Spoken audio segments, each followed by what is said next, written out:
Benvinguts a País en Ruta, un programa que setmana a setmana intentarem desgranar fil per ran de poblacions molt i molt xules aquí a les comarques de Girona.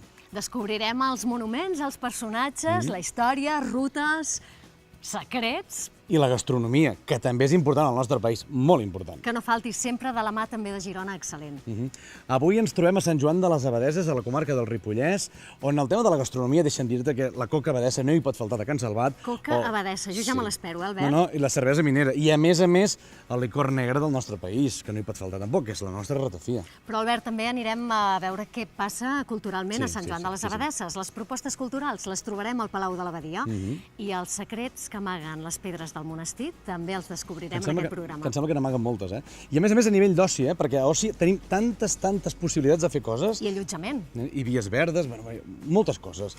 Música? Sí, important també. Doncs avui, de la mà de Charango, ja que estrenen disc, descobrirem quina és la proposta musical que ens acosta Charango i també ens faran 5 cèntims del Festival Clownia. Doncs sí, País en Ruta obre les manetes aquí, a Sant Joan de les Abadeses, a la comarca del Ripollès. Comencem?